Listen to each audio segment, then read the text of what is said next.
right, so we're going to dive a little deeper into going cash or principled cash, and what does it mean to go cash. So here with Dr. John Davila from Custom Chiro Solutions, if I get that right. Yeah.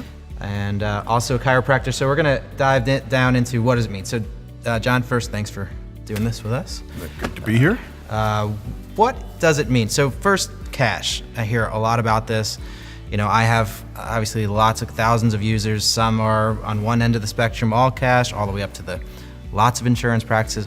But when we talk about cash, is there such a thing as a cash practice? What does it mean? Well, I would rather say cash up front. Okay. As compared to cash. Because when you say cash, cash has nothing really to do with the liability component. There's a liability component that is there regardless of what you're collecting. Okay. And what we want people to understand is if you handle the compliance side correctly, you can take anybody. Because if you're cash only, then you have a problem with Medicare, right? And if you're cash only, then let that kind of creep into how they document or how they code, and now we've got an even bigger problem. So in other words, if you have somebody that has Medicare that comes into your practice, can you take them as cash, or you can't take them, or how does that?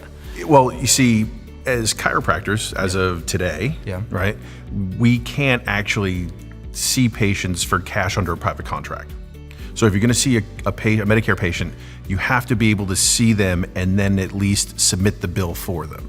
So they can't just pay you for active care and then give them a super bill or not bill at all. That's a bad. You have to send. You have to at least send a claim in for them. Correct. Okay.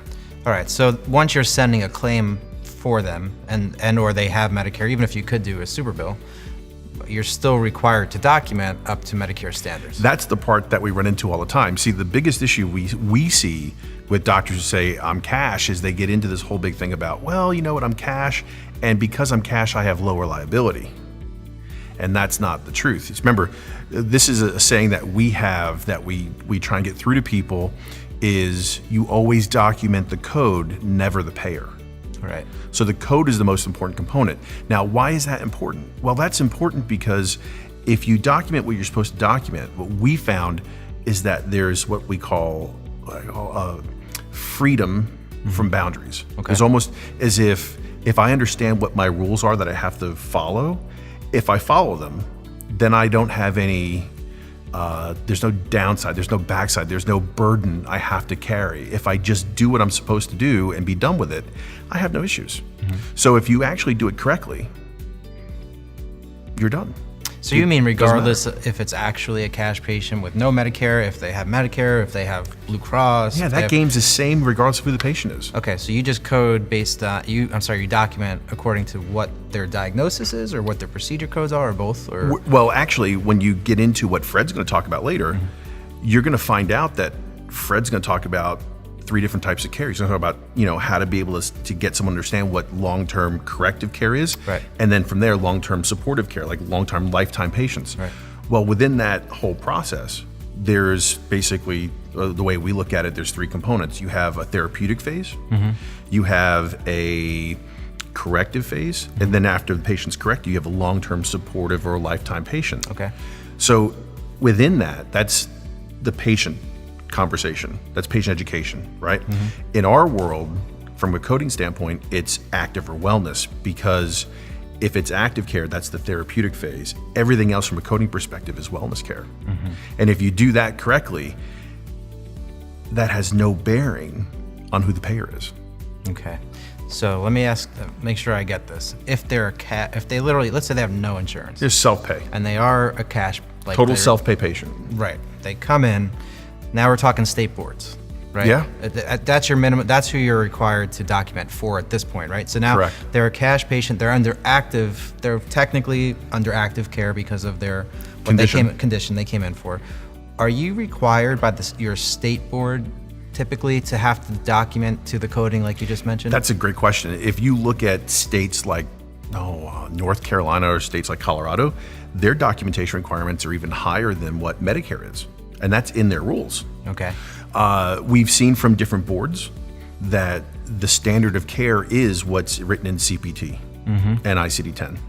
So if that's the standard of care, then you have to use those codes. Once you use those codes, you have to document that exact code. The issue you're going to run into if you don't is not necessarily that you'd get audited or lose.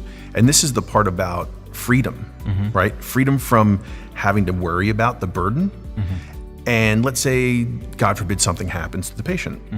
Now I have to go talk about the issue of what's in my notes. Right. Now, we could role play, and it'd be funny to role play this game.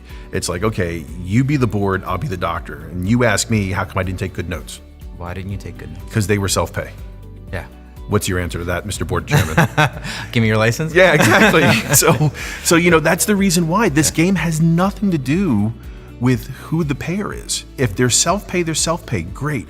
And that's the reason why later on in some of the videos we're going to talk about, there are ways to be able to make their care affordable, but that doesn't really remove you from the practice of being a doctor. Right. So I guess some of the things we'll talk about a little bit later on. One thing John's done really, really successfully with a lot of our clients is build some simple macro buttons for documentation that make it super easy so that the coding is generated by the note. And when you're submitting in Genesis, the code and the note are done and they match each other, and it's really just a few clicks of the buttons per day with the patient.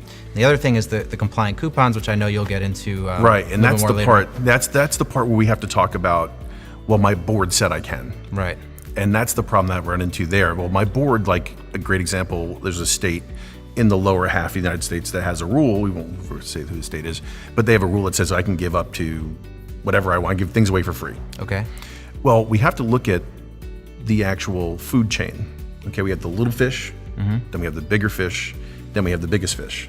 Okay, so if the little board says, if your state board says you can give things away for free, the question is, whenever has state rule overruled state law, or state law overruled federal law, or federal law?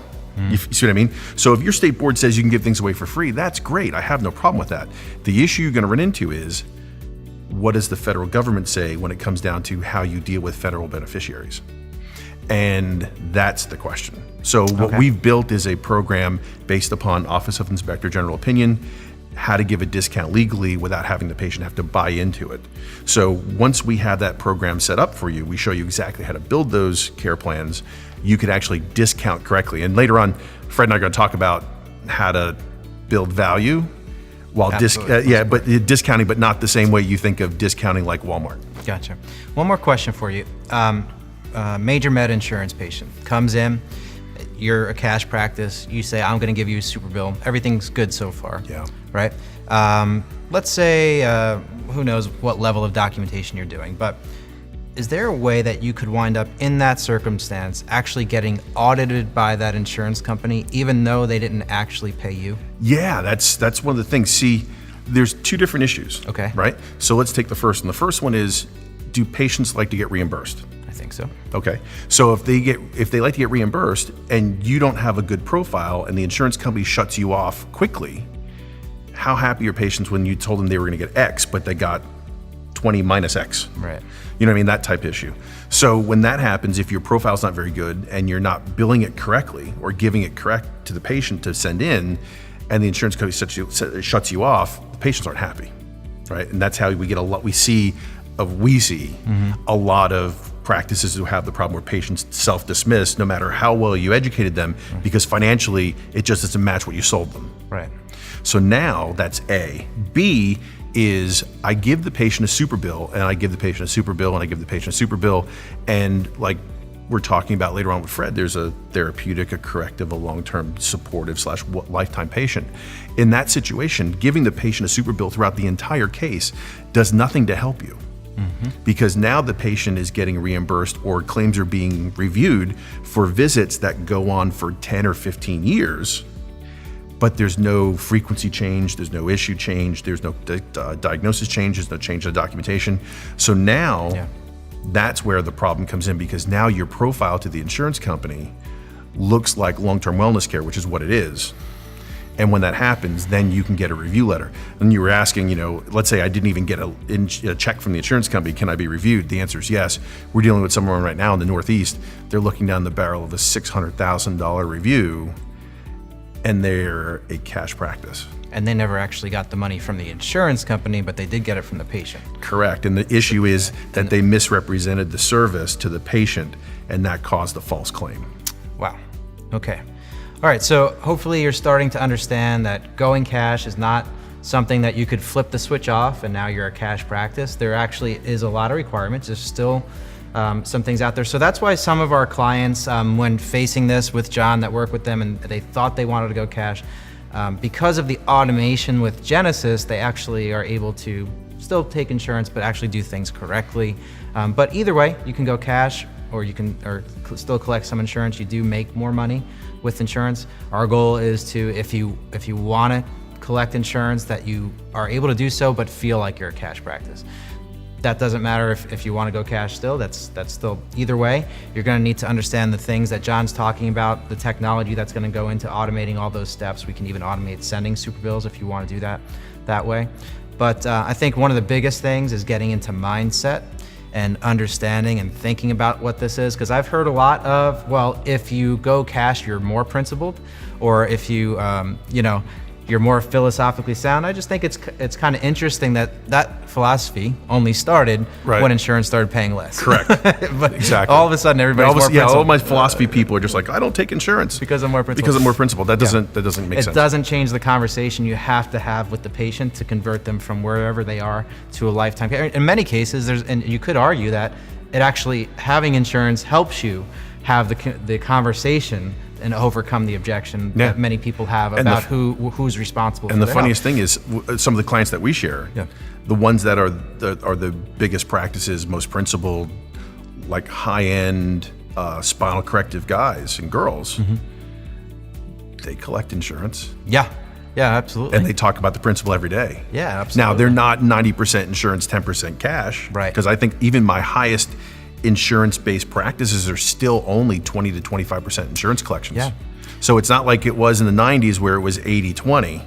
It is 80-20, it's just 80% cash, 20% insurance. Yeah, even the high-end insurance clients I have. Absolutely, and the biggest practices we have, another reason for that is they're converting patients to lifetime care, and Jonathan from Fortis is going to come in. His brother was huge on that. Big practice. He wound up losing out on a lot of insurance money, but that first part of their care where they're under insurance coverage and you do get paid from insurance, that doesn't mean anything as far as principle goes. The way you know whether or not you're on track, sound philosophy and principle, is if they stay without insurance. And that conversation has to happen regardless. So we're gonna get a little bit more into the headspace stuff with Fred. Is there anything else you think we need to cover right now? No, that's good. Okay, cool. Well, thanks. I'm gonna bring the next video will be with Fred DiDomenico, get into some headspace philosophy, and we'll see you there.